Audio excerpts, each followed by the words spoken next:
오늘 역대하 21장 1절로 7절 말씀을 함께 합독하시겠습니다. 여호사밧이 그의 조상들과 함께 누움에 그의 조상들과 함께 다윗성에 장사되고 그의 아들 여호람이 대신하여 왕이 되니라. 여호사밧의 아들 여호람의 아우들 아사라와 에여이헬과 스가라와 아사라와 미가엘과 스바다는 다 유다 왕 여호사밧의 아들들이라.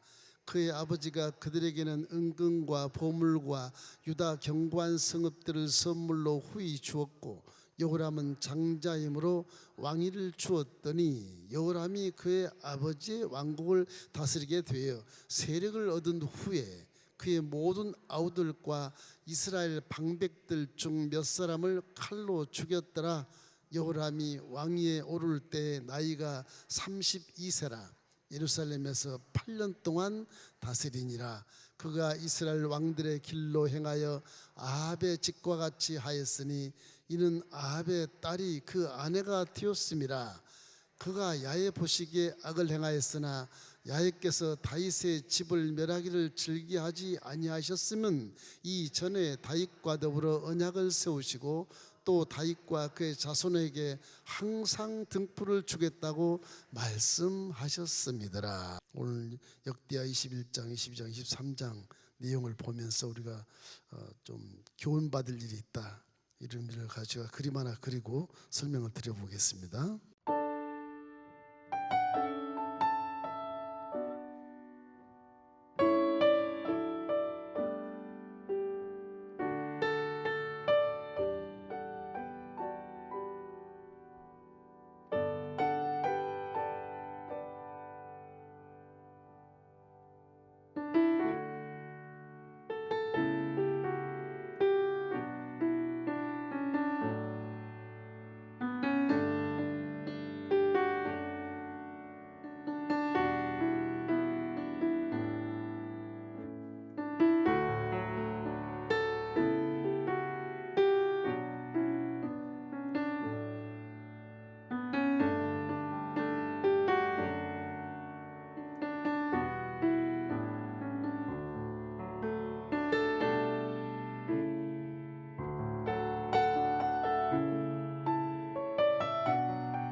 오늘은 인생 살면서 가장 중요한 게 뭐냐?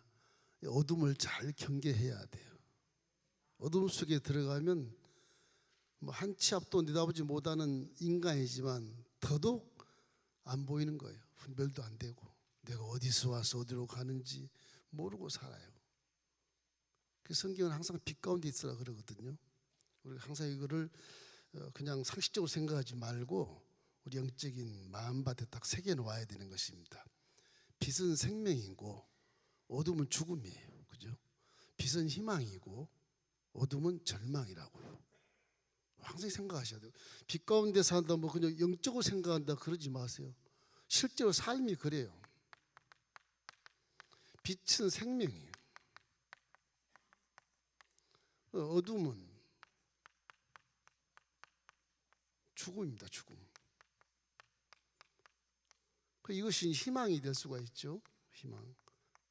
희망이 될 수 있어요. 이건 절망이 될 수 있어요. 대충 여기서 우리가 공존한다 그러는데 인간 사회, 물질 사회에서는 빛과 그림자가 함께 공존을 해요. 영의 세계는 절대 공존할 수가 없어요.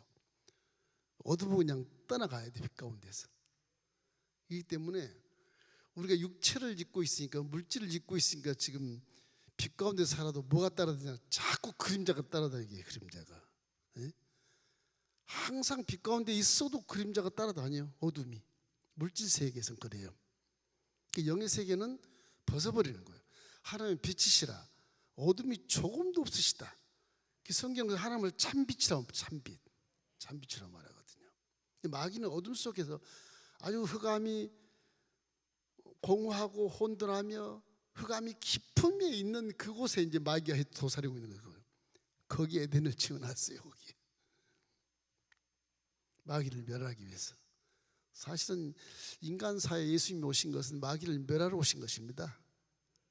그걸 누가 하느냐? 구원받는 자들을 통해서 멸하게 하시는 거예요. 그래서 저와 여러분이 하나님은 반드시 필요해요. 그래서 선택을 하신 거예요. 여러분 아주 그냥 선택받은 자들이 하나님이 얼마나 복이 있어요. 그 빛이 있으면 어둠은 싹 사라지게 돼 있거든요. 우리가 스스로 불을 끄고 어둠 속에 들어가는 경우가 얼마나 많은지 몰라요. 그죠? 천국은 빛이신 하나님이 계시기 때문에 거기는 뭐 그림자는 없습니다. 달과 해가 필요 없어요. 더 밝으니까 필요 없는 것이에요.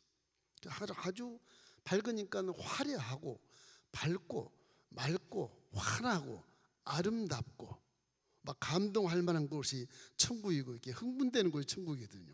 생명이 막 꽃이 피고 새싹이 나고 천국을 생각하면 살만 나는 거예요 이게. 그래서 지옥을 생각해봐. 그림자 하나 없어. 보이는 거 하나도 없어. 깜깜해서 죽이고 싸우고 멸망시키고 도둑질하는 거예요. 우리 기독교 신앙은 이거 빛과 어둠의 관계를 아주 명확하게 말씀합니다. 이것이 복음에 척척 들어맞게 되어 있어요 이게.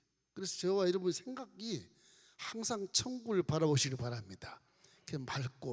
맑고 환한 천국의 문화를 내가 받아서 비록 물질 세계에 살지만 빛같이 살고 환하게 살고 아주 사랑스럽게 살고 기쁨이 충만하게 살고 그것이 성령 충만의 모습이에요 사실은. 항상 천국을 바라보면 희망이 보여요. 땅만 내다보면 그냥 절망이 보이잖아요. 기독교는 항상 하늘을 쳐다보고 십자가를 바라보고 천국을 바라보면서 천국이 내 고향이고 내 조국이니까 반드시 돌아가야 되는데 지금 비행기 없으면 못 돌아가지만 하나님이 소환장을 딱 내리면 비행기 없어도 그냥 뿅 올라가는 거예요. 눈 딱 뜨면 천국 와 있어요. 걱정하지 마세요. 어떻게 올라가나. 나 뚱뚱해서 어떻게 올라가지. 걱정하지 말아요. 뭐 그냥 올라갈 수 있어 그냥. 하나님은 뭐 천지만물 창조하시는데 바위도 돌도 다 창조했는데 그걸 하나 못 들어 올리겠습니까? 그렇게 엘리야도 회리바람 타고 올라가잖아요, 그죠? 에녹도 막 동행하다 그냥 올라가고 웃고 그렇잖아요. 예수님도 두 천사가 옆에 있는데 쭉 올라가는 모습 500명이 보는 앞에서 쫙 올라가잖아요. 예수님이 가벼워서 올라간 게 아니에요. 그게 4차원의 능력으로 부활한 몸 자체로 올라가. 몸 자체로. 그 무게가 따지지 않습니다. 4차원은 시간과 공간을 무게를 초월해서 올라가는 거예요. 물질세계 이해가 안 되겠지만 그래요. 이게 어쩔 수 없어요. 이거는 이것이 근간에 이제 원래 근거가 다 창세기부터 있기 때문에 이거 어쩔 수 없는 거예요. 지옥은 빛이 차단됐기 때문에 캄캄하죠. 캄캄하니까 고통하지 않아도 공포심을 느껴요. 끔끔한 데는 두려움을 느끼게 돼 있고 인간 삶이 하나님을 떠나서 캄캄한 곳으로 쫓겨나 놓으니까 이게 불안하고 눈이 있어도 보긴 보나 뭔지도 모르겠고 부딪힌 건 알지 뭘 피해가지 안 보이는 거 전혀 모르거든요. 그러니까 불안한 존재가 나도 모르게 파도가 막 치니까 배가 흔들거리고 인생의 배가 흔들거리고 풍파를 만나면 막 그냥 멀미가 나고 이런 것을 느끼면서 안 보이는 것을 안 믿으려고 그러니까 더 절망이 오는 거예요. 그걸 믿으면 차라리 뭐 예고해서 일기예보 들은 것처럼 비가 온다 그러면 비를 안 맞으려고 애를 쓰고 그래야 되겠는데 그런 것도 없고 한참도 못 내다보면 그런 것이기 때문에 어느 누가 얘기해서 지옥에를 가면 지옥 입구에 이렇게 써 있답니다. 이곳에 오는 자는 희망을 버리라. 다 팻말에 써 있대요. 그 천국 갔다 온 사람 간증을 한 걸 읽어봤는데 이 공포의 대상이죠. 그러니까 어둠에서는 생물이 살 수가 없어요. 동식물이 살 수가 없어. 다시 말하면 어둠의 생각, 어둠의 말, 어둠의 활동 일을 하는 사람들은 생명이 없어요. 못 살아요. 밝고 맑고 환한 모습으로 살아야 생동감이 있고 거기에 희망이 있고 거기에 복이 따르는 거예요. 그것을 위해서 성경이 낱낱이 그걸 계시해서 다 기록해 놓으셨거든요. 이 성경을 읽으면 밝아지게 마음이 밝아지고 긍정적으로 변화가 되고 꼭 빛 가운데 사는 것처럼 그런 마음으로 살게 되거든요. 그러면 대인관계도 만점이고 일단 인간 삶에 대해서 승리한 삶을 살 수 있는 것이죠. 그것이 하나님의 뜻이라는 것입니다. 물질 세계의 빛과 어둠은 어둠에는 첫째는요, 우리 잘 알다시피 분별력이 없어요. 분별력. 어둠은 분별력이 없습니다. 저기 뭔가 이거 안 보여. 이 둘 칼을 들고 있는데 어둠에 있는 자와 밝은 데는 다르잖아요, 그지? 여기는 분별력이 없어요. 여기 분별력이 어둠이라서 안 보여. 잘 안 보인다고. 칼싸움 보여야 싸움을 할 텐데 안 보여. 그 치고받고 죽이고 멸망시킨 것뿐이에요. 분별력이 없으니까 이게 뭐 이성을 따질 수도 없어요. 이건요. 내가 살기 위해서만 먼저 공격하고 몰래 기습해서 찔러 죽이고 이러고 산다. 이것이 이제 인간의 그 피나는 경쟁 사회의 그 모습이거든요. 사람은 빛에 있으나 어둠에 있으나 하나님을 떠난 자들은 다 자기를 경계하고 싸워서 이기려고 애를 써요. 빛에 있어도 그래요. 여기 빛에도 빛 가운데도 그림자가 있어서 어둠이 항상 따라다닙니다. 나를 항상 따라다녀요. 기도할 때 항상 어둠을 자꾸 씻어내야 돼. 자꾸 그림자가 사라지게 씻어내야 돼요. 그림자는 육체장 막 벗고 천국 올 때까지 계속 여러분은 그림자가 따라다닙니다. 그냥 일상생활에 뭐 이렇게 현상적으로 보지 말고 그것이 내 뒤에 영적으로 그림자가 따라다니는구나. 칼로 쳐버리면 좋겠는데 이게 육체가 있어서 이게 쳐지질 않아요. 육체가 있어 그걸 버릴 수가 없어. 그림자를. 이게 옛날에 살았던 그런 사고방식이나 부정적인 생각이나 악한 생각 이런 것들 자꾸 따라와요. 그런 의미로 생각하셔야 돼. 그래서 빛 가운데도 칼을 들고 칼 들고 살아야 돼. 빛 가운데 와서 뭐냐, 평안하게 칼 안 들고 평화롭게 살아야 되겠는데 하나님 보좌를 떠난 인생들은 빛 가운데 빛을 밝히고 살아도 칼을 들고 살아야 돼. 말씀의 검을 들고 살아서 마귀를 쳐내야 됩니다. 이게 그래야 된다고. 참 어려워요. 자, 두 번째는요, 빛 가운데, 그런 빛 가운데 있으면 빛 가운데는 그림자가 있다. 항상 있어. 항상. 이건 어떤 그 악한 속성이, 악이 자꾸 우리를 유혹하고 따르는 겁니다. 이게. 그러니까 신앙생활 하면 이놈 육체 때문에 아주 화가 날 때가 있어요. 이 분노가 생길 때가 있어요. 이게 육체가 없으면 참 좋겠는데 이게 육체가 먹고 있고 마시고 누리고 쾌락을 즐기고 이런 걸 요구하니까 이거 쓸어버려야 되겠는데 이게 환경 자체에서 잘 안 되거든. 이게 죄를 또 지고 회개밖에 안 되겠는데, 그래서 그것이 그림자처럼 자꾸 따라다니는 거예요. 그게 우리의 이제 뭐라 그래, 운명이라 그럴까, 우리가 해내야 될, 이겨야 될 그런 숙제라 그럴까. 이 지상 세계에서는 그래서 우리가 못하니까 그림자를 뗄 수 없잖아요.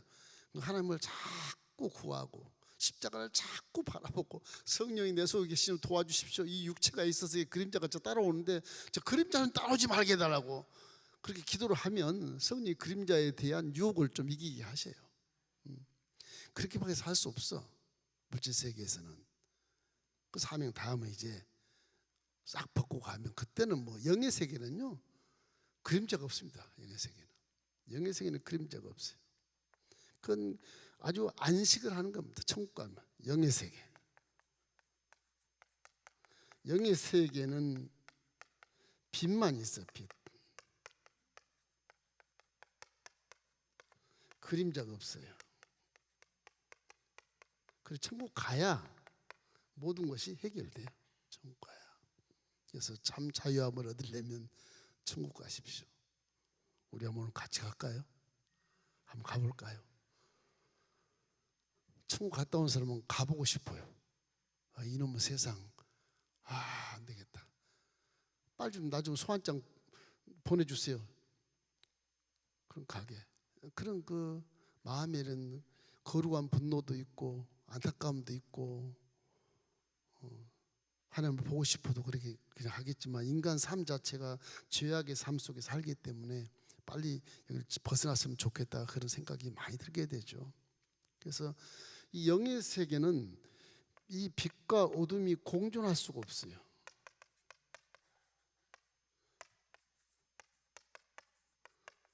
공존이 안 돼요. 안 돼요. 지옥에는 빛이 없고 천국에는 어둠이 없고 딱 그거지. 우리 삶처럼 빛과 어둠이 공존해서 살질 않아요. 그 천국 가면 해가 없어요. 달도 없고 높은 산도 없고 바다도 없어요. 아주 그냥 평지가 있고 편하게 살 수 있는 그런 빛 가운데서 뭐 항상 꽃도 아름답고 밝고 환하고 그런 거. 환경이 에어 컨디션이 돼서 뭐 비도 안 오고 옛날 창조했던 그런 어떤 분위기 그런 거라면 좀 비슷하겠지만 천국은 그렇게 우리 영의 몸인데 불구하고 이 영의 몸으로 영원히 사는 그런 곳이 바로 천국입니다. 요한복음 14장 1절로 3절 말씀 보면 하나님 믿음이 또 나를 믿으라 내 아버지 집에 거할 곳이 많도다 그렇게 해요. 여러분의 조국은 지금도 영원히 있는 것이고 거기에 우리 아버지 하나님이 계신 것이고 예수님이 계신 것이고 성령과 함께 우리가 천국과 함께 딱 총 올라가면 그때는 다 여러분이 상급을 받을 것입니다. 오늘 중요한 건 뭐냐? 오늘 계시의 말씀은 이 나라의 왕들이 북이스라엘은 금송아지 생겼으니까 당연히 그건 어둠이잖아요. 당연히 어둠이거든. 남유다 왕국은 빛이에요. 다윗의 후손이 영원히 열왕이 끊어지지 아니하리라 하면서 언약을 줬기 때문에 다윗의 후손은 계속 빛 가운데 살아야 돼요. 그런데 물질 세계에서 그림자가 계속 따라다니는데 빛 가운데 살 수 있나요? 왕이 아버지 다윗이 그렇게 훌륭하고 솔로몬이 그렇게 훌륭해도 이 자식들은 죄를 많이 짓는 거예요 또. 그래서 나라가 망할 위기에 처해. 그래도 하나님은 그래도 다윗의 언약을 했기 때문에 내가 살려주는 거예요. 회복을 시켜요. 근데 북이스라엘은 이게 하나님을 배역해서 우상 섬기니까 회복이 안 돼 이게요. 회복이 안 돼요. 그래서 막 인본주의로 사는 거예요. 사람의 생각으로 사는 거예요. 그 북이스라엘의 가장 중요한 그 악한 왕이 누구냐? 아합의 아버지 오므리가 있어. 오므리가 있어요. 그 후에 시므리 왕조가 뭐 한 잠깐 있다 사라져버리고 1년인가 있다 사라져버리고 오므리 왕조가 쫙 악한 왕이 나와서 이건 완전히 하나님이 없고 금송아지 섬기는 건 그냥 백성들을 통제하기 위해서 만드는 것이고 자기가 권위를 가지고 북이스라엘을 치려하는 거예요. 오므리 왕조가 얼마나 싸움을 잘하는지. 응? 시므리 죽이고 지가 왕이 됐거든. 왕조가 바뀌어버린 거예요 이게. 응?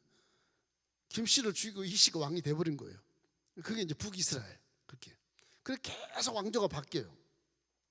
근데 이 오므리 왕 아들이 아합인데 오므리가 죽고 아합이 왕이 딱 됐어.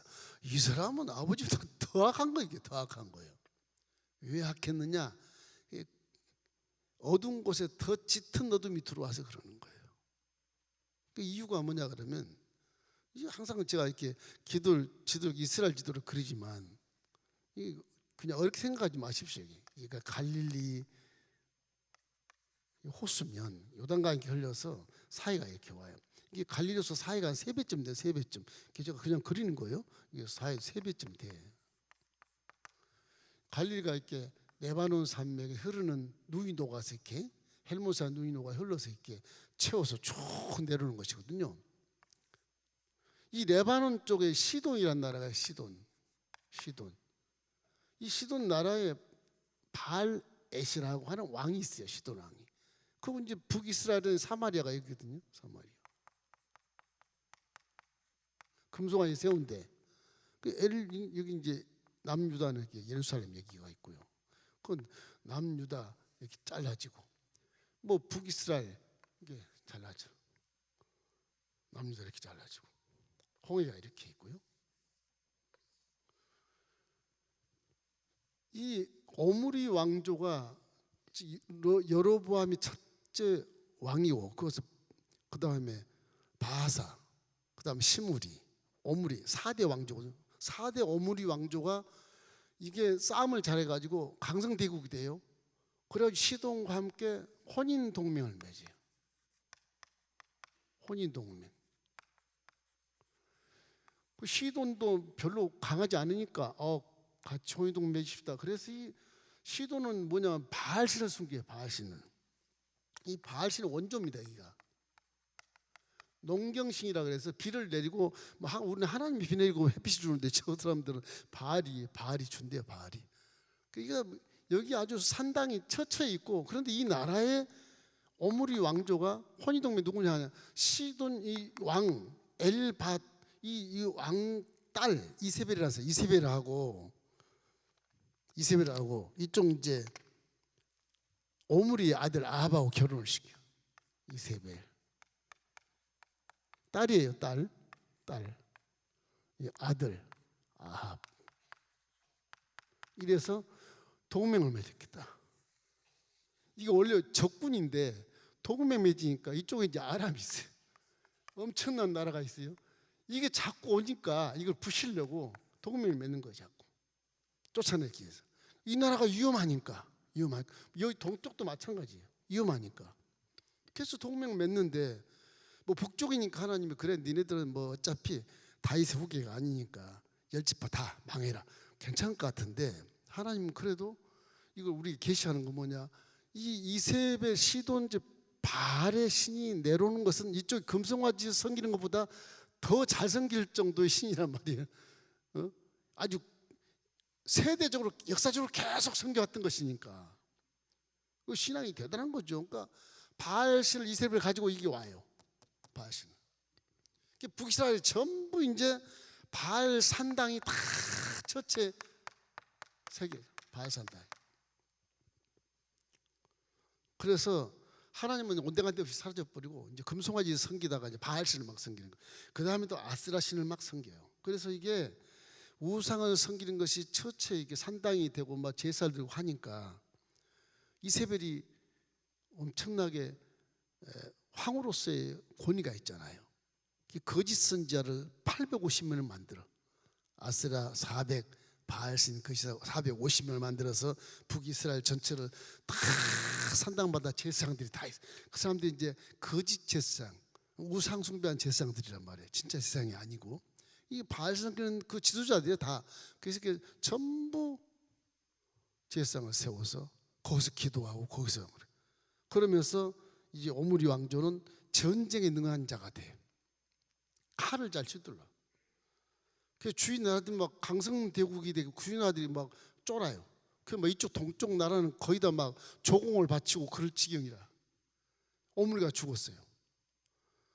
오므리가 죽은데 이 오므리 시대에 남유다는 굉장히 위협을 많이 받았어요. 너무 강하니까 이 북이스라엘이.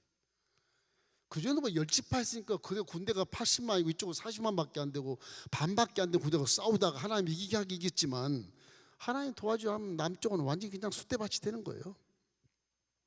여호사밧이 왕이 됐어요. 참 걱정스럽다 이거. 요단 동쪽에서는 암몬 족속, 모압 족속, 에돔까지 치고 올라 그러고 북에는 또 이놈들이 내려라 그러고 이 골치 아프다 진짜 골치 아프다. 그래서 여호사밧과 아합이 대면을 해요. 왜 왕이시여, 우리 같은 민족인데 12지파에서 논하셔가지고 사는 게 이게 되겠냐? 그러니까 우리가 동맹을 좀 해서 이웃 나라들이 침공 못하게 좀 하자. 저 아람이 너무너무 무섭지 않냐? 북쪽이 오히려 무섭지, 가까우니까 아람이. 예? 그러니까 이 아합도 그래, 그건 뭐 괜찮은 일이야. 어? 우리 바로 북쪽에 아람 큰 저기 나중에 아수르가 먹어가지고 아수르 대국이 되거든요. 어차피 아수르 멸망은 하지만 북이 제일 먼저 멸망할 것이 북이에요. 북. 아무리 싸움을 잘해도. 그래서 여호사밧과 이제 여호사밧 왕과 아합 왕이 오므리 죽고 왕이 동맹을 또 맺어, 혼인 동맹을. 그래서 이제 이 아합하고 여호사밧하고 이제 아합의 딸 이세벨의 딸이 누구냐? 아달랴라고 그래. 아달랴. 아, 이름은 좋아요. 아달랴라는 말은요, 하나님은 위대하시다 그런 뜻이에요. 어떻게 그런 말을 배웠는지 모르겠지만 원래 북이스라엘 믿는 자들이 많았거든요. 야레민 자들이 나중에 다 밑으로 올라했지만 이 예루살렘 여호사밧의 아들이 여호람이에요. 여호람 이 아들이. 그래서 이 아들과 이제 혼인 동맹을 맺죠. 그래서 혼인 동맹 이렇게 들어오잖아요. 이게 들어왔어. 이게 이제 어둠이 들어오는 그 길목인데 이 남유다는 아주 여호사밧이 믿음도 좋고 말씀에 순종 잘하고 훌륭한 왕이고 선한 왕이거든요. 그러나 기도하면서도 주의를 보니까 이게 안 되겠거든. 그래서 인간적인 방법 수단을 쓰는 거예요. 아합하고 내가 동맹을 하면 아합이 우리 안 쳐들어오면 동쪽에서 쳐들어와도 함께 합세해서 칠 수 있다. 이런 전략적인 그런 혼인동맹을 하는 거예요. 저게 이제 어둠이에요. 어둠. 성경은 아쉬운 게 여호사밧처럼 저렇게 훌륭한 왕이 어떻게 여호사밧 산당을 쳐부시고 다 막 신실한 예배를 드리거든요. 근데 어떻게 그 여호사밧 왕이 북 왕주하고 혼인동맹 맺냐? 여인을 통해서 전부 이게 바알신이 내려오거든요. 여인을 통해서. 그 여인들이 힘이 센 거예요. 남자보다. 남자들은 껍데기야 보면. 진짜 힘이 있는 거 여자분들이셔. 좀 봐주십시오. 이게 남쪽으로 들어와요. 남쪽으로 들어와가지고 이게 완전히 남쪽이 다 또 우상이 되는 게다. 이게 문제입니다. 이게 어둠이 들어와서 남쪽을 망하게 해요. 다행히 하나님이 하신 말씀이 있어서 다윗 때 약속을 언약을 지키기 위해서 하나님이 딱 지켜주긴 해요. 이게 근데 몇 대가 내려가요. 몇 대가. 저 한 번 저게 거의 한 100년 내려갑니다. 예수님 오전 800년 그 시대에 800년 이사야보다 더 먼저 시대입니다. 800년 시대 그 한 해가 거의 한 세기를 저 귀신이 틈타가지고 남북이 다 아수라장이 돼버려요. 아주 이 마귀가 틈타는 것은 그렇게 무서운 것입니다. 이게 슬쩍 오거든요. 사랑 속에 슬쩍 들어와서 우상을 섬기게 하거든. 그러니 뭐 다 속아버리는 거죠. 그래서 오므리 왕부터 이렇게 혼인동맹을 맺어서 그 아들 아합이 또 혼인동맹을 맺고 여호사밧 혼인동맹을 맺어서 이제 여호람이 혼인동맹을 맺어서 아이를 낳으면서 이제 남유다도 왕조가 이렇게 바뀌진 않지만 아들이 아들을 낳고 형 아우가 하다가 또 아우가 죽으면 또 아들을 낳고 이렇게 하거든요. 그게 이제 오늘 23장까지 아주 역사적으로 기가 막힌 일이 벌어집니다. 저 아달랴 여호람의 아내 남유다인데 하나님을 섬기는 이쪽 남인데 이 아달랴가 이 들어왔잖아요. 아달랴가 들어오니까 이세벨의 딸인데 이게 아합의 딸인데 이게 바알 가지고 그대로 오는 거예요. 바알 가지고 그냥 남쪽으로 와서 남쪽을 막 영적으로는 초토화를 시키는 겁니다. 초토화를. 저 아달랴가 이래 가지고서 결국은 이제 어둠의 역사가 나타나요. 여호사밧의 장자 여호람이 왕이 됩니다. 지난 시간에 여호람 죽었죠. 여호사밧 죽었잖아요. 이제 여호람 아들이 왕이 돼요. 이스라엘 왕이 딱 됐어. 그 뒤에 누가 있어? 아달랴 부인이 딱 있어. 부인이 있어. 그래서 여호람이 아버지 여호사밧의 훌륭한 그런 신앙을 본받지 못하고 악한 왕이 돼요. 남쪽에 저렇게 악한 왕이 없어요. 그 아들도 또 악해. 지금 이 악한 왕들이 계속 나오는 거예요. 남쪽에도 선한 왕이 나와야 아버지 말씀이 맞는데 지금 다윗 언약의 말씀이 맞는데 지금 다윗 언약이 문제가 되는 거예요. 문제가 있어요. 왜 그러냐? 어둠이 침투해서 그래요. 우리 인생도 선하게 살다가 어둠이 싹 들어오면 눈이 돌려져요. 내 방향이 바뀌어. 그러다가 망한 경우가 얼마나 많아. 또 실패가 또 다시 돌아와도 이게 어둠을 경계하지 못하면 또 그런 실패 길에서 또 문제가 만난다니까.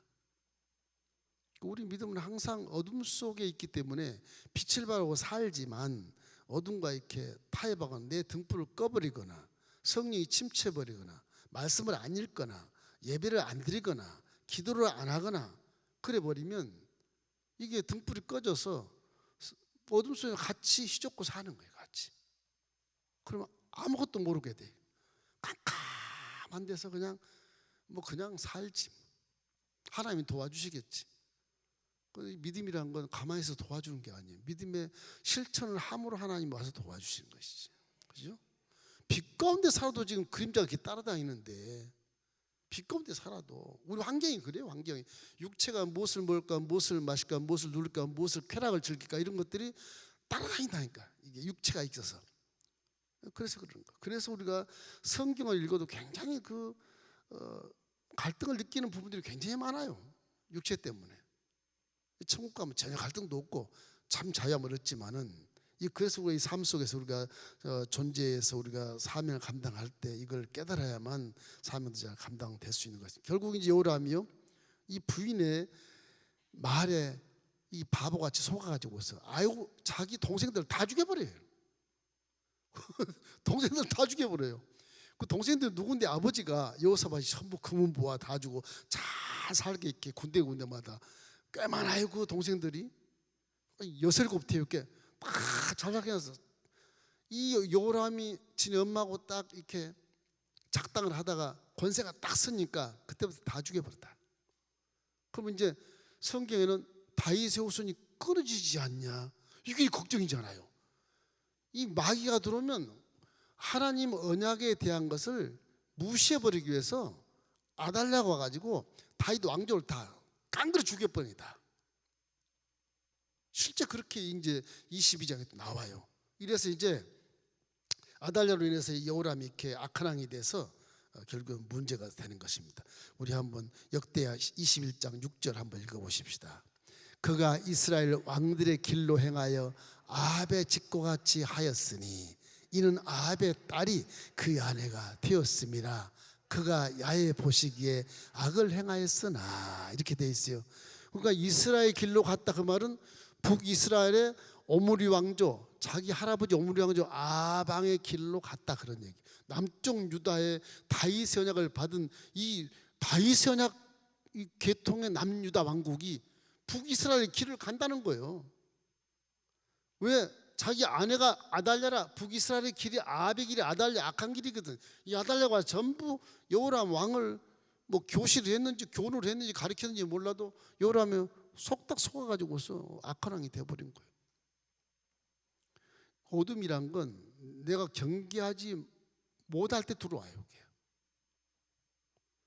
굉장히 친한 곳에서 원수가 생겨요. 대부분 보면 이 물질 세계에서는 그럴 수밖에 없는 게 이 어둠이 자꾸 서로가 어둠 그림자를 갖고 다니기 때문에 이게 안 맞으면 제일 가까운 사람이 원수가 될 수가 있어요. 예수님처럼 네 가정에 원수가 있다 그러잖아요. 자, 우리가 어둠을 많이 그렇게 경계해야 되면 이 아달랴가 남쪽 유다 왕국에 들어와서 남쪽 유다가 완전히 그냥 망할 징조에 서 있는 겁니다.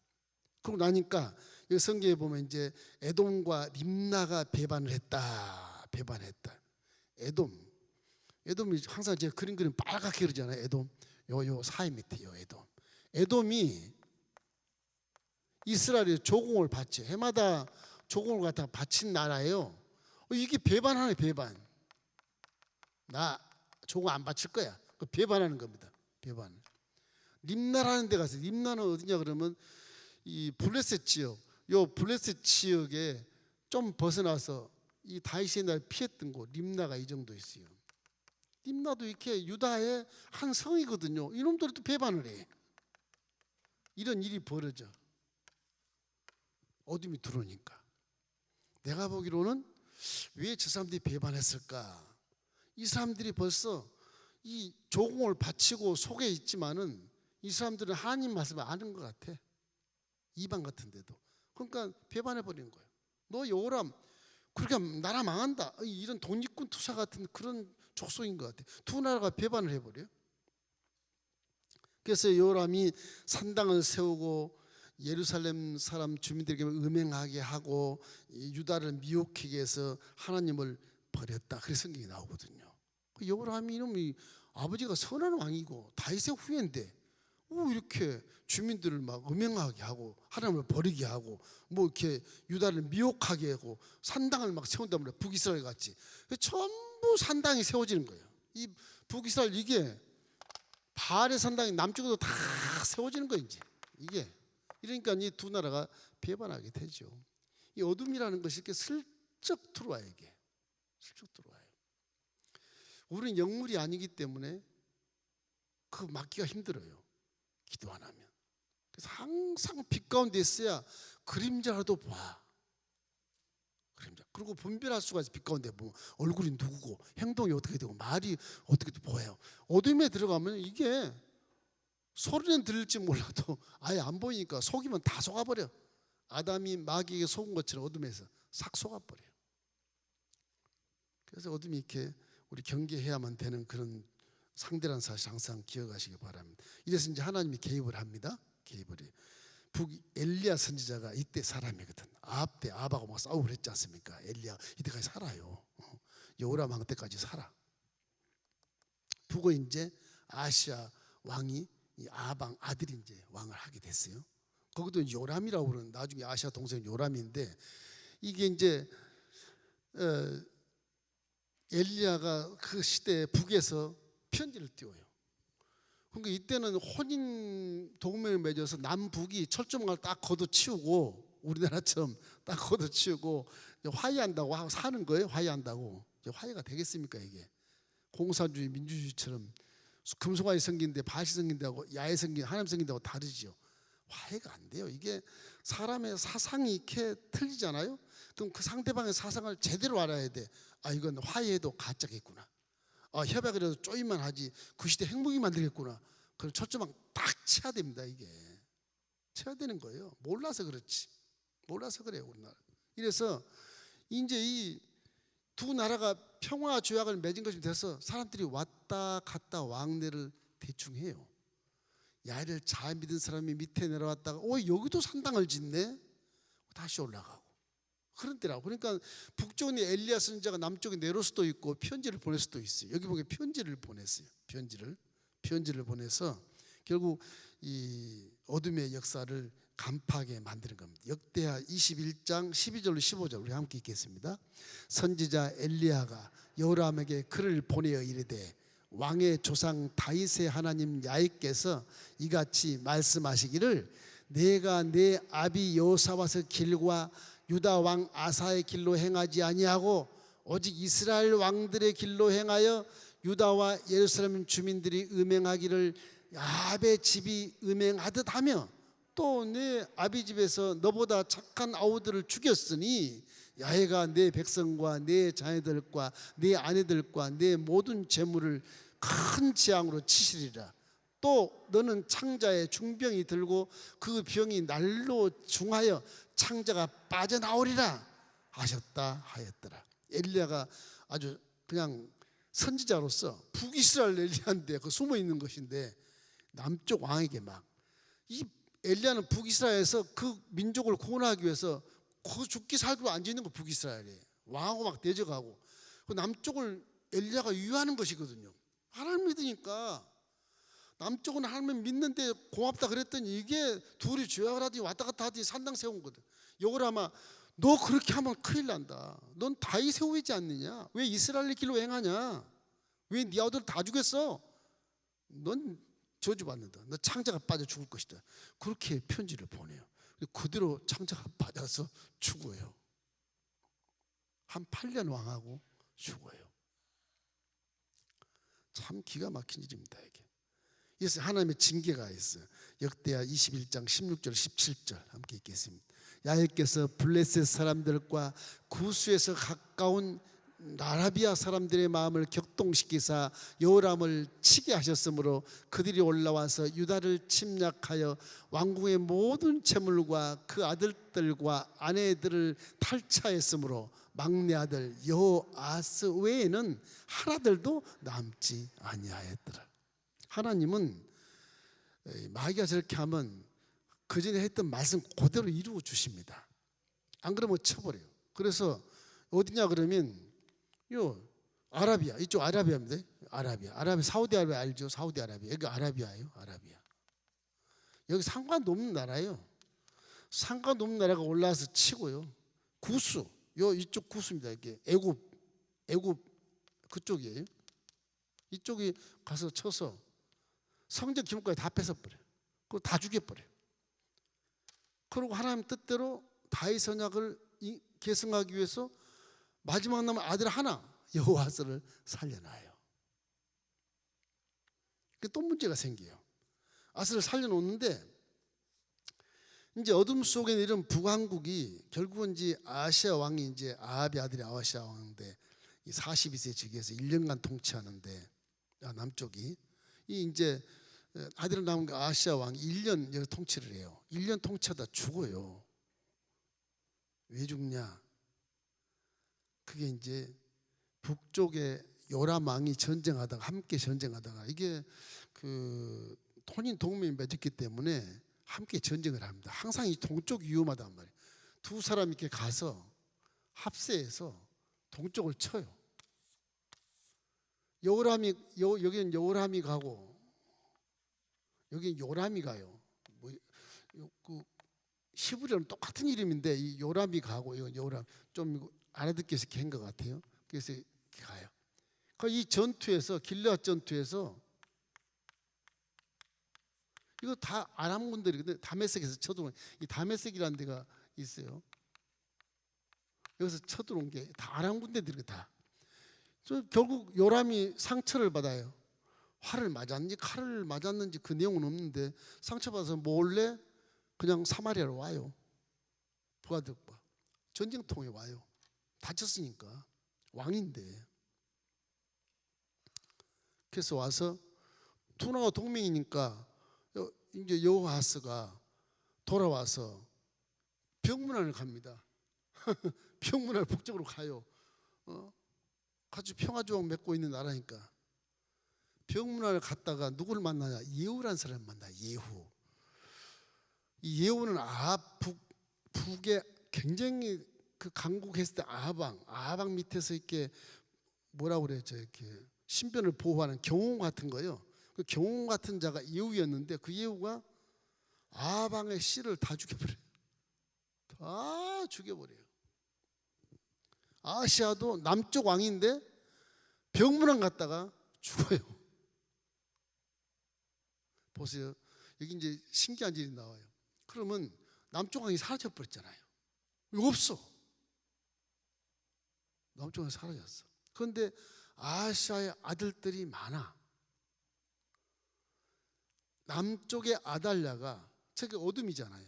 지금 마귀 할멈이 남쪽에 여호람 부인으로 왔는데 저 아달랴가 다윗의 후손 남쪽의 왕자 어린애들 사거리 다 죽여버려. 자기가 남쪽 유다 황후인데 유다 황후가 유다의 씨를 다 말려버려요. 왜 그러겠어요? 어둠의 본처와 함께 자기 어머니 이세벨과 한번 동조해서 나라를 다 삼키려는 것이죠. 마귀가 그런 겁니다. 마귀가 좀 경로를 보면 이방에서 시돈에서 북을 침투하고 북을 침투해서 남한을 침투해서 이 전체를 다 먹는 거예요. 마귀가. 그러니까 마귀는 처음에는 아주 조그만 틈을 이용해서 살짝 들어오는데 보이질 않아요. 우리는 큰 마귀가 오면 그냥 대적하잖아요. 안 보이는 마귀 대적을 못해요. 똑같아요. 결과로 봐서는 이 어둠에 침투돼서 북남한이 다 사거리 다 이제 마귀 소굴이 돼버리는 거예요. 아달랴가 여왕이 딱 돼요. 남유다 왕국에. 이건 뭐 다윗 후손이 없어. 그런데 아달랴 시대에 아주 훌륭한 제사장이 있어요. 그 부인이 있는데 부인이 누구냐? 아달랴 딸이야. 자기는 한 딸이에요. 그 부인이 나라를 살립니다. 조그만 아이를, 어린애를 숨겨가지고 성전에 숨겨놔요. 6년 동안. 그 발각되면 지도 죽고 제사장 죽고 다 죽어요. 아달랴한테 다 죽어요. 그 요아스인데, 여러분 잘 아는 요아스 왕이 그때 숨김을 받아요. 성전에. 이 성전 우리 지었지만 저쪽 기도 중층에 이렇게 기도굴이 있는 것처럼 그런 기도굴처럼 그런 데가 있어요. 성전에는. 거기를 이렇게 숨겨서 6년을 살아요. 왕자를 키워서. 그게 이제 하나의 이게 다윗의 명맥이 쭉 명맥. 막 나라가 사라질랑 말락 사라질랑 말락. 그런데 하나님은 하신 말씀이 그대로 되기 때문에 그렇게 살려. 이 제사장 부인 여호의 야다의 제사장 부인인데, 이 부인이 이제 그 조카를 이렇게 데려다가 엄마 몰래 다 숨겨서 살려요. 그 이스라엘이 거기에서 끈앞을 살려야 거예요. 남한국에 이렇게 드러난 악기 할멈이 이달랴가 여왕이 되거든요. 여왕이 돼서 결국에는 이제 6년 동안 합니다, 이게. 그래서 우리는 이 어둠의 세력이 들어왔을 때 혼인동맹이라는 개념을 봤을 때 자녀들도 항상 믿는 자와 함께 결혼하는 것이 가장 좋습니다. 목사님들에게 사명을 주셔서 전도하라고 불신자 남편을 만나겠습니다. 맞는 말 같긴 해요. 근데 그보다는 믿는 자와 결혼하는 게 좋아요. 좀 능력이 좀 없다 하더라도 믿는 자가 훨씬 삶에 의해 좋은 삶을 살 수 있어요. 자꾸 우리가 물질 생각하고 뭐 조건을 생각하고 뭐 가정에 뭐 무슨 재산 따지고 뭐 아파트 몇 채 따지고 이래서 문제가 되는데, 그런 건 다 인본주의에서 나오는 일이고요. 신앙적으로 보면 그래도 믿는 자와 함께 결혼한 것이 가장 좋다. 지금 이렇게 믿지 않는 이방 여인과 결혼하는 바람에 나라가 통째로 날아가 버렸잖아요. 지금 후손이 다 그 할머니들 때문에 다 죽어버린 후손이다. 이 가문이 망하는 겁니다.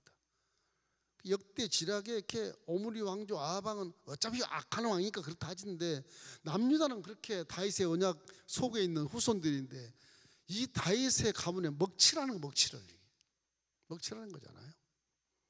어둠이 저렇게 결론은 망하게 한다.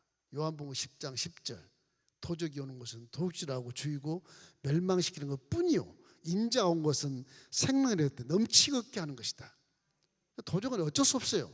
도적은 안 변해요. 그 사상이 안 변해. 죽이고 빼앗고 멸망시키고 깝대기 벗기고, 요즘 우리 정치인들 막 깝대기 벗기는 것처럼 딱 그 도적들이 하는 거 똑같습니다. 그게 그 귀신 작전이 물귀신 작전.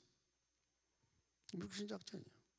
한 사람도 죄송합니다 그런 사람이 없고 고개 빳빳이 들고 내가 잘못이 뭐 있어 이런 식으로 이제 덤벼드는 그런 모습은 국민들한테 덤벼드는 것이지, 그 뭐 검사한테 덤벼드는 겁니까? 그게 국민들한테 덤벼드는 것이죠. 역대하 22장 3절로 4절 우리 함께 읽어보십시다. 아시아도 아합의 집 길로 행하였으니 이는 그의 어머니가 꾀어 악을 행하게 하였습니다. 저 어머니가 문제, 죽은 후에 그가 폐망하게 하는 아합의 집의 가르침을 따라 야해 보시기에 아합의 집같이 악을 행하였더라. 그러니까 남유다 왕국이 정말 신실한 나라인데 이 요람과 아시아가 저렇게 엄마 꾀 빠져가지고서 나를 망치는, 그건 엄마가 아니라 귀신. 자, 이제 마지막으로 빛의 역사가 나와요. 이 23장이 나옵니다. 23장 16절 17절 우리 한번 읽어보십시다. 여호야다가 자기와 모든 백성과 왕 사이에 언약을 세워 야의 백성이 되리라 한지라 온 국민이 바알을 산당으로 가서 그 산당을 부수고 그 제단들과 형상들을 깨뜨리고 그 제단 앞에서 바알의 제사장 mat단을 죽이니라. 즉 여호야다가 그래요. 여호야다가 누구냐 그러면 제사장이에요. 그 나라를 살리는 것은 신정 정치, 하나님을 경외하는 그 제사장이 나라를 살리는 거예요. 우리 기독교가 나라를 살리려면 정말 든든히 있어야 돼요. 기독교 목사들부터 제대로 돼야 돼요. 이게 항상 하나님께 중보기도 하고 언제나 그렇게 해야 돼요. 그 나라 민족을 위해서 또 우리의 모범이 되는 성도님들을 위해서 그 기도하는 것이 가장 중요합니다, 여러분. 이 제사장이 기도하면 나라는 그냥 가버려요. 그냥 간신히 여호야다가 부인이 아달랴 딸이란 말이에요. 귀신의 딸이라니까 부인이. 근데 여호야다가 제사장 하면서 부인이 얼마나 공부를 잘 시키고 종교육을 시키고 야훼 얘기를 많이 했던지 부인이 아주 자기 남편 제사장의 가슴에 딱 안아서 같이 가는 거예요. 요아스를 숨겨놨는데 엄마한테 말 한마디 안 하고 6년 동안 다 숨기는 거예요. 이제 요아스가 이제 자랐어요. 6년이 딱 됐어요. 그때 이 제사장 여호야다가 백성들과 두령들을 다 모이게 해요. 성전으로 모이게 하면 괜찮거든. 공중이 아니니까 성전을 제사든지 알지 누가 뭘 모이게 해가지고 그 선포를 합니다. 나라는 왕자가 왕에 올려야 되지 않느냐? 거기를 다 끄떡끄떡 왕이 어디 있습니까? 다 모르잖아요. 숨겨놨으니까. 왕이 어디 있습니까? 얘기를 해요. 그래서 이 본문처럼 이제 정말로 안 되겠다. 북이스라엘 족장들도 불러라. 평화조약 시대니까 북에 있는 이 여호다 제사장이 참 엘리야가 소통을 했는지 모르겠어요. 북에 있는 족장들을 불러요. 야훼를 믿는 족장들 다 불러요. 예루살렘을 다 모이게 해요. 산파선이 무너진 거지 사실은. 이 아기 귀신들 때문에 무너진 건데 몰래 불러서 공중에 와서 이제 그렇게 얘기합니다. 아까처럼 온 백성과 왕 사이에 언약을 세워서 바알 산당을 부수고 제단 관사도 부수고 바알 거짓 제사장 맏단을 죽여버렸어요. 죽여버리고 이제 지시를 합니다. 성전 문지기 3분의 1 문지기를 지키고 왕궁에도 3분의 1 또 백성들은 야훼 전 뜰에 있어라. 그렇게 하면서 이 제사장 여호야다가 성전의 다윗창 방패 성전에 있는 그 다윗창이나 방패는 성전에 있어요. 왕궁에 있지 않아요. 성전에 있는 것을 가져다가 백부장들한테 주고 레인들도 무기를 주고 그리고 요아스 왕을 호위하는 무사들 딱 옆에 두고 그리고 이제 레인 외에는 성전에 절도 못 들어오게 해라. 성전을 딱 막아버려요. 레인은 못 들어오게 해요. 레인 외에는 다른 지파가 들어오면 안 돼. 레인은 다 막아버려. 들어오면 죽여버리라. 그렇게 얘기한 거예요. 그리고 이제 그 안에서 이제 왕의 그 행사를 합니다. 왕위를 하는 면류관을 요아스에게 씌워주고 율법책을 딱 줘요.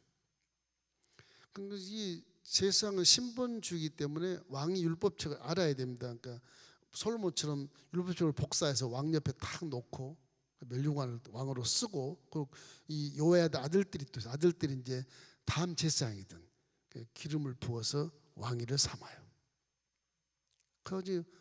그러고 나니까 이제 아달랴가 이상하거든. 막 찬송 소리 나고 막 하니까 가보니까 이것들이 뭐 조그만 사람이 왕관을 씌워놓고 왕이라 그러고서 이 반역이다 반역. 그 사람이 말을 들어야지. 그 아달랴가 이 성전에서 죽으면 안 되니까 제사장이 문을 열어줘라 나가라고. 나갔을 때 왕궁 어귀에서 죽습니다. 아달랴가 죽어요. 그래서 이게 마귀가 들어와서 결국에는 제사장 여호야다가 그것을 끝을 맺어요. 그 다음에 요아스가 이제 왕이 돼서 20세 때 막 종교 개혁을 막 하죠. 여호야다 선지자처럼 이 나라는 야훼를 섬기는 나라다. 산당 다 부셔라. 뭐 전부 다 부셔버리고 요아스가 이제 새로 종교를 해서 새롭게 나라를 튼튼하게 세우게 되는 겁니다. 이것이 몇 대가 오느냐? 보세요. 오므리에 들어왔던 귀신 마귀가 아합 시대도 들어왔죠. 그 다음에 여호람 시대도 들어왔죠. 남쪽도 여호사밧 시대, 홍위동맹에서 아시아 시대, 여호람 시대, 지금 여기 요아스 시대 전까지 아달랴와 여왕까지 들어온단 말이에요. 그 남쪽에는 이 아달랴가 여왕인데 여왕 말 안 합니다. 그래서 역사책에 아달랴 그 여자 아달랴 무슨 뭐라 그래요? 저 아이 앞에 뭐 뒤에서 이렇게 청점 수령하는 그런 식으로만 꾸며놨어요. 창피한 일이죠. 이게 다윗 가게에서 여자가 그것도 마귀 할멈이 왕이 된다는 자체가 창피한 것이죠. 이래서 결국 아달랴는 왕궁 어귀에서 죽게 되는 것입니다. 역대하 23장 21절 읽겠습니다. 그 땅의 모든 백성이 즐거워하고 성중이 평온하더라. 아달랴를 무리가 칼로 죽였더라. 그래서 귀신이 들어온 즉 한 1세기 한 90년쯤 될 겁니다. 90년. 한 90년 가차야 돼요. 한 90년 가차를 북이고 남이고 저 귀신이 들어와가지고 아수라장을 만드는 거예요. 그 나라가 막 위태위태했었어요. 결국에 이제 요아스가 일어나서 정상적으로 왕이 돼서 다윗의 언약을 이렇게 잘 지키고 하나님을 경외함으로 남쪽 유다가 살고 북쪽은 이제 결국에는 이쪽 다메섹, 아람, 아수르가 제국이 돼가지고 쳐들어와서 예수님 오기 전 722년에 멸망을 해버립니다. 그러니까 우리가 이런 역사를 봤을 때 왕이 문제가 아니고 내 개인의 문제에도 항상 이렇게 어둠이 들어온 것을 항상 경계하고 빛이냐 어둠이냐 우리는 어차피 공존할 수밖에 없는데 천국과 이제 따로따로 살 텐데 그림자가 자꾸 따라다니니까 경계를 안 할 수가 없어요. 자꾸 경계를 해야 돼요. 좌우를 살피면서 말씀에 맞는지 안 맞는지 그렇게 살피며 살아야 됩니다. 그래야 이 세상에서 살아갈 때 고난 받아도 승리할 수 있고 갈등하지 않고 하나님만 경험하며 살 수 있는 지금 이런 요시야 왕처럼 또 여호야다 제사장처럼 정말 신본적으로 살면 하나님이 살려주시고 복을 주시는 것입니다. 여러분 가정이 기독교의 명문 가정 되기를 주의 이름으로 축원합니다.